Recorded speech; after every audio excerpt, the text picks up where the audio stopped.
Добра вечер, кумановчанки и кумановци. Добра вечер, најдуховити луѓе во Македонија. Добра вечер, најреволуционерно Куманово.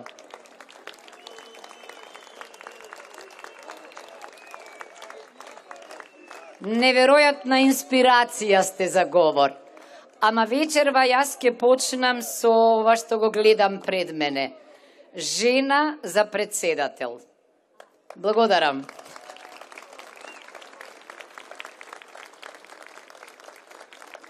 Интересно, иако политиката е во женски род, иако Македонија е во женски род, досега не сме имале жена председател, не сме имале жена премиер, имаме 4 министерки, не баре сме на Асном, кога во президиумот исто така имаше 4 жени, но како резултат имаме 6 градоначалнички, само 18% од имотот е женски.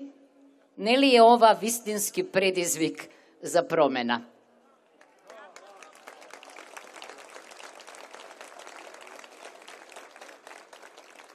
Досега слушавме низ историјата дека за секој успешен маж стои некоја подкрепа жена.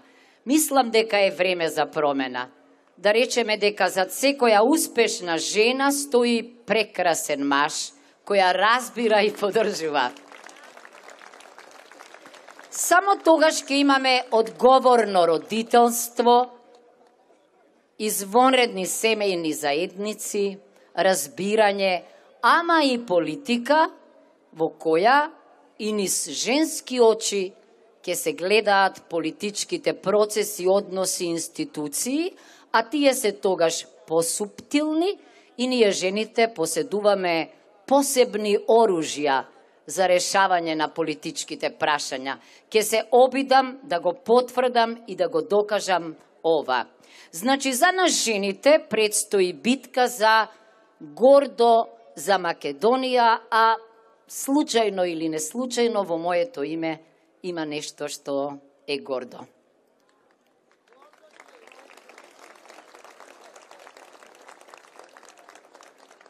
Гордо е да се слуша химната, меѓутоа и тажно, зашто знам дека зборовите што асоцираат на Куманово, на првата пушка, на борбата македонската нација да се себе докаже како државотворна, борејќи се за правдините, веројатно ќе се сведат само на музика, зашто некој смета, а тврдеше дека нема да биде така кога предупредив, дека музиката е доволна, а текстот непотребен.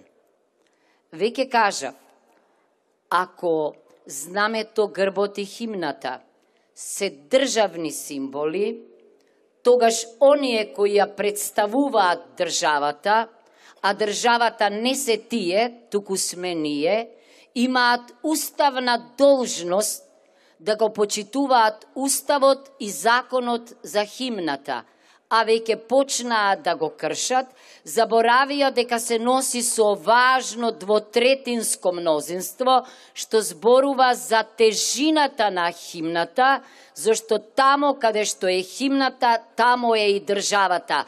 Тамо каде што не е химната, нема држава.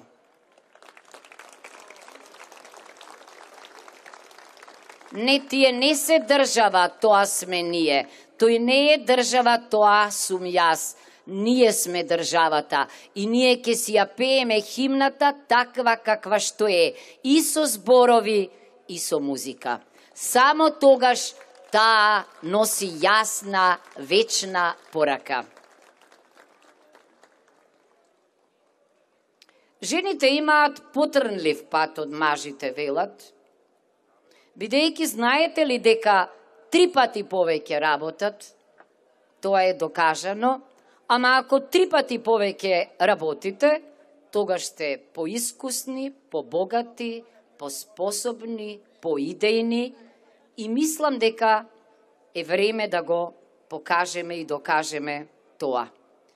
Да почнам од предстојните избори. Услов за почеток на преговорите велат, или еден од условите, а условите кога е во прашање Македонија, постојано се зголемуваат, наместо да се редуцираат, што зборува за квалитетот, односно неквалитетот на управувањето и владењето, е меѓу останатото да ги исполниме копенхагенските критериуми. Далеко е Копенхаген, ама како Хамлет да е овде. Зашто ние сме исправени пред дилемата да бидеме или да не бидеме. Не, јас не сум Офелија, ама Хамлет е меѓу нас.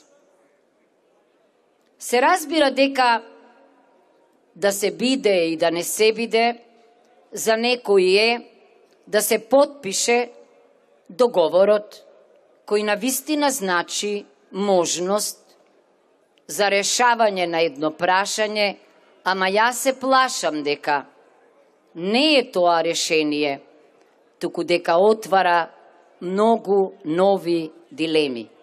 Срамота е во 21. век повторно да се отвора македонското прашање. Во 19. век велеле дека треба да се затвори. Јас верував дека Асном го затвори. Јас верував дека е затворено кога се прогласи самостојна и независна Република Македонија. Прогласувањето не беше случајно, се темелеше на декларацијата за самостојна и суверена држава, а таа се повикуваше на Пактот за граѓански и политички права од 1966 година, во која е загарантирано правото на самоопределување, а право на самоопределување нема без право на име, знаме, химна, устав, се што им припаѓа на останатите држави. И кога ние тоа тргнавме да го остваруваме, сега велат дека сме повторно на среде пат. Дека сега повторно треба ние да се повикуваме на него, да се повикуваме на борбата за правдините, да се повикуваме на потребата од владење на правото, од почитување на меѓународното задолжително право и од почитување на уставот. Замислете.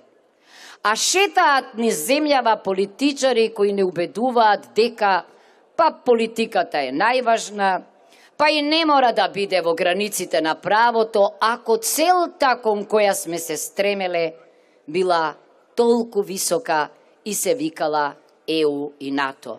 Да, целта е висока, ама јас велам дека до висока цел не се стигнува со ниски средства и инструменти. Честопати велам дека идолот или идеалот ми се Кантовите зборови.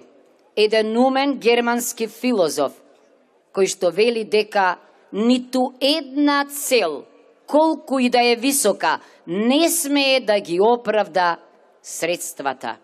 А тие не убедуваат во спротивното. Замислете, повикувајќи се на Тукидид пред 2,5 милениуми, кога немало ни Обединети нации, кога немало ниту суд за меѓународен суд на правдата, Совет на Европа, ЕУ и какви ли не организации. Демек, силните требало да го прават тоа што можат, а слабите, тоа сме ние, тоа што мораат. И кога се повикуваат најголемите сили, мислат дека е тоа изблик на европејство, дека се тие врвни мислители, политиколози, почитувани, зашто од устата не ги вадат големите политичари. сиот респект кон нив. Да, но ние мора да бидеме творците на нашиот уставен, правен и политички систем, почитувајќи ги стандардите. А стандардите се исти. На нив сите се повикуваат. И сега замислете, употребила јас израз юридизација, или како што велат во англискиот јустициализација, што значи јус, закон, номос. Ама тие не знаат ни што значи тоа, па сега почнуваат да измислуваат дека јас, занесена во идеализмот, и не знам што зборувам, зашто живеам во некој имагинарен, замислен, измислен свет и не сум свесна за реалниот свет. Не. Јас веќе неколку пати повторувам деновиве дека набрзо Европската Унија, односно Европската комисија, не само што ќе предупредува преку парламентот и преку советот, туку ќе почне да ги казнува оние кои не водат сметка за правната држава. Па кој е сега европеец, јас се прашувам? Тој што повикува на правна држава или тој што повикува на политика надвор од границите на правото? Политика надвор од институциите, па мисли дека добро е да имаме слаби и нестабилни институции за тие да бидат јаки политичари. Не. Одлуките мора да ги носат легалните и легитимни тела во уставна и законска процедура, а не по некои различни клубови, па не знам, брда во близината на Скопје, па не знам, езера и слично, бидејќи не, тие се за одмор, тие се за уживање, а институциите се за одлучување. Ама кој одлучува?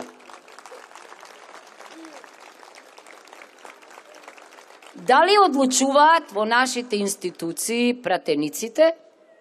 Не. Ние одамна немаме парламент. Ние имаме еднопартиско, послушно, комунистичко собрание. Ова не е навреда за минатото, туку сакам да кажам дека без опозиција, без диалог, нема делиберативна демократија, оти тоа значи расправа со аргументи. Ако 81 човек тамо само чека да притисне на копчето, бидејќи претходно веќе е донесена одлуката, тогаш тоа не е парламент. Парламентите се најсилната школа на демократијата. Во парламентите се учи демократијата. Не може да учите само од една книга и од една партија или една коалиција. Треба да се гради државнички консензус за сите прашања. Можеше да го научиме ова од нашите соседи Грци. Тие, пред да пристапат кон потпишување на Преспанскиот договор, собраа се што е умно и што знае низ Грција, над 60 експерти. Ние се уште не знаеме кој стои за овој договор, не ја знаеме процедурата, не ги знаеме решенијата, па мислевме дека на хотлайн го договараа двајцата премиери. Може би е затоа таков каков што е. Се чудат кога јас велам дека во самиот договор има членови во кои што јасно пишува дека може да дојде до спорови. Значи, тоа не е перфектен, тоа не е совршен договор. Како ќе се решат проблемите? Тамо пишува, прво, разговор меѓусоседски, ако не успее тоа, до генералниот секретар, како да сме протекторат, Ако не успее тоа, до судот на меѓународната правда во Хаг. Пазете, значи, кој е врвот на пирамидата? Судот. Каков е тој суд? Независен. Како суди? Врз основа на стандардите, врз основа на владењето на правото, не врз основа на политиката. Сега мојата дилема е, ако една пресуда на истиот тој суд се работи за оспорувањето на привремената спогодба, односно на ветото за привремената спогодба, оти кој би се согласил да потпише привремена спогодба ако тамо нема гаранција дека во сите меѓународни организации не само што нема да ве попречува соседот, туку и ќе ми помага да влезете, и тамо не пишува без ЕУ и без НАТО, а таа привремена спогодба исто така има гарантори, и таа привремена спогодба исто така има судска заштита, тогаш како да веруваме дека сега ќе се почитуваат пресудите? Ќе се почитуваат, ама сега ние ќе бидеме обвинетата страна, а тој што обвинува ќе биде нашиот сосед. Тоа е она што мене ми дава за право да кажам дека ниту еден меѓународен договор не е совршен, не е финален, не е подложен на промени. Меѓутоа и нешто друго. Во меѓународното право се вели јасно дека со меѓународен договор не може да се прекрши уставот на некоја држава. Може би затоа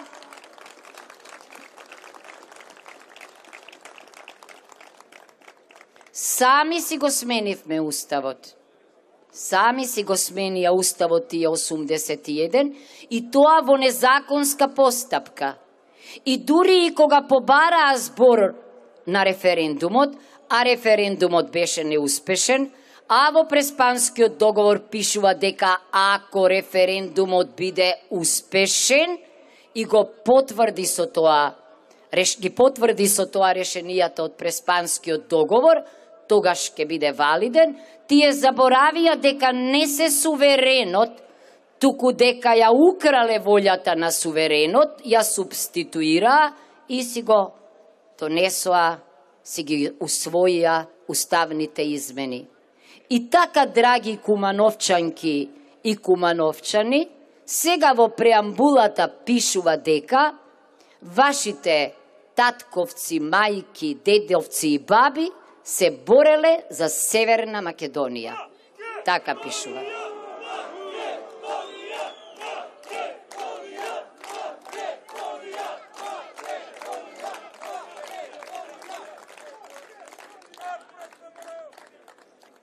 Да заклучам, да не должам, бидејќи многу сум говорила за ова. Кога било кој акт, меѓународен ли е, домашен ли е, нема правен темел. Кога не е правно втемелен, тој е правно проблематичен и немо му се заканува ништовност, оспорување, и тоа по правен пат, не со сила, бидејќи силата ја оставаме на историјата, ама ние веруваме во силата на зборот. И јас ве уверувам дека тоа што го говорам, го помнам, тоа што го помнам, ќе го остварам. Значи не е она друга филозофија што ја владее Македонија. Кажувам, негирам, заборавам, негирам. Од тоа не бива реформа.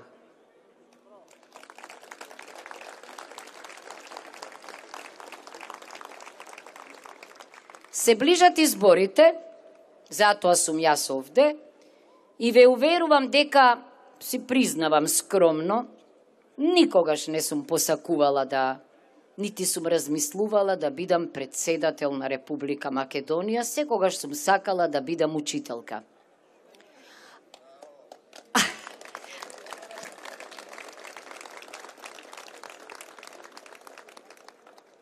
Ама велат дека понекогаш ќе се најдете соочени со зидот на плачот и си велите дека може би има моменти што луѓе кои ги почитувате, кои знаат, кои се вредни, кои се умни, кои се честни, ви велат, мислиме дека може би жена за председател и може би жена што личи на вас може нешто да се обиде да стори. Јас ветувам дека ќе се обидам да ставам едно камче во македонскиот политички мозаик што се вика председател на Република Македонија, што ќе отвори простор за поинаква перцепција на политиката, за поинакво практикување на председателската функција. Не велам дека пред мене председателите не го правеле тоа. Го почитувам она што го сториле. И јас тоа што го сториле ќе го надградам, но ќе се обидам да дадам и нешто свое, по-женски. Мојот кабинет, ако ме изберете, ќе биде кабинет на потврдени, докажани личности, личности со отворени, а не скриени или непостоечки биографии, личности кои ќе бидат синоним за знаење, за одговорност, за упорност. Може би е тоа мал кабинет, ама мислам дека малото може да биде убаво, особено ако е домакинско, особено ако е скромно, а особено ако е свесно дека добро е поголемото да биде за народот, а помалото за политичарите, оти кога е мало, може да биде и вредно, може да биде и достоинствено и може да биде ефикасно. Зошто? Заради квалитетот на оние кои ќе седат таму. Се надевам дека тоа ќе ги зарази, ќе ги инспирира и другите институции.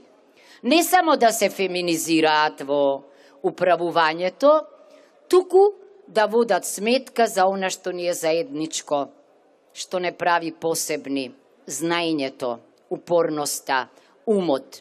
Истото ќе го сторам со сите функции каде што можам да имам влијание.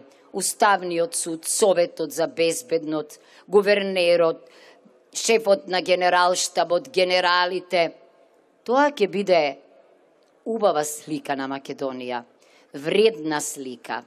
Ако на ова ги додадам дипломатите, зашто тие се нашата слика надвор, а ако се тоа луѓе од кариера, луѓе од знаење, за на светот ќе мисли убаво. Тогаш и оние од надвор ќе се однесуваат коректно кон нас. И кога ќе го негираме понекогаш тоа што го прават, и кога ќе се спротивставиме или ќе изразиме поинакви мислења, ќе не ценат. Никој не ги цени оние кои се поданици кон другите, кои им го кажуваат тоа што сакаат да го чујат. Не, презир имаат кон таквите луѓе. Си велат, па како да ги браниме овие луѓе кои тие лошо за себе и за земјата говорат. Јас тоа нема да го правам.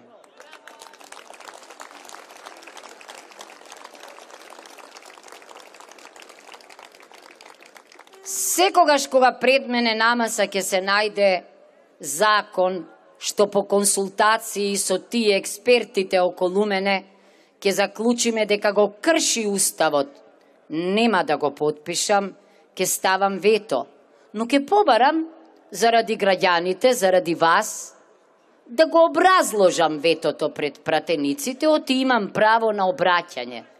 Па нека процени народот дали се моите аргументи во ред или на оние кои заради послушноста не сакаат да го разгледаат уште еднаш или да го вратат на доработка. Тогаш јас ќе докажам дека сум од народот и за народот. ке барам многу пати да се обраќам до собранието. Не еднаш, не два пати, повеќе пати. Зошто? Оти многу проблеми се натовариле. Не можам ни да ги набројам. Дали се тоа здравство, образование, лица со посебни потреби, млади, крај нема. Ама бидејќи јас ве представувам вас, дома и надвор, тогаш вашите проблеми ќе ги представувам многу пати пред пратениците.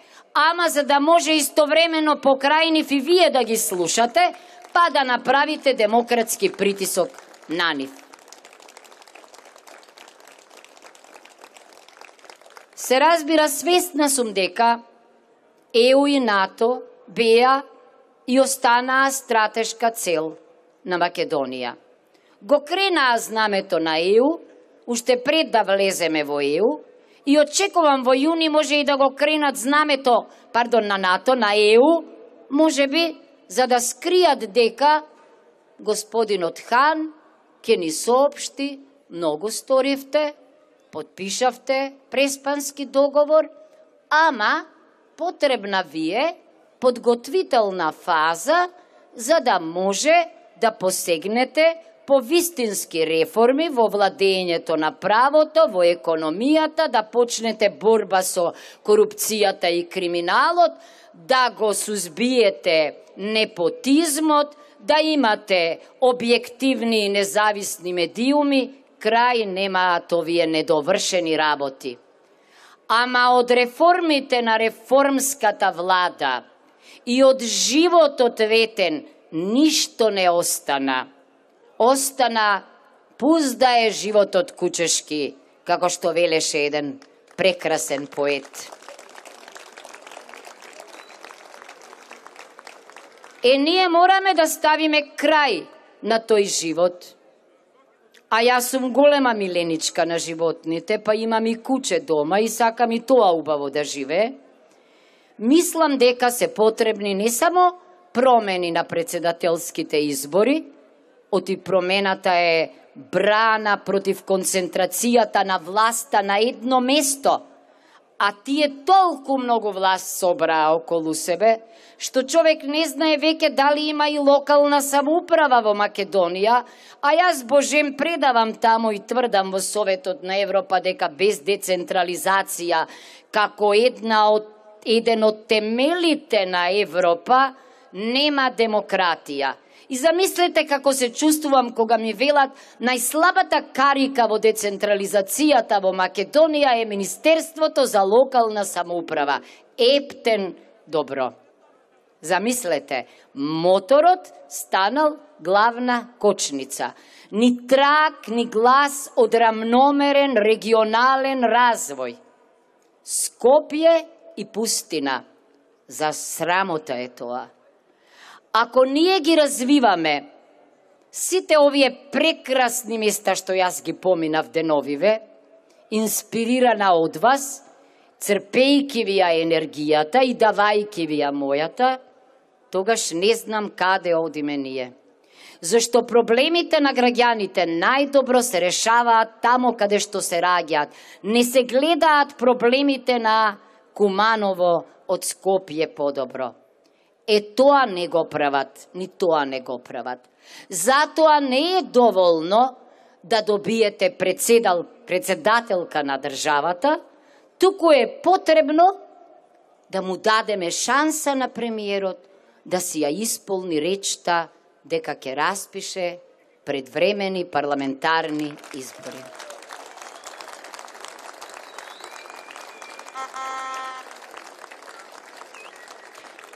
Ние жените имаме интуиција во животот и јас предчувствувам каков ќе биде резултатот. Со тој резултат се разбира, ќе победи оној кој што не само што ветува, туку исполнува.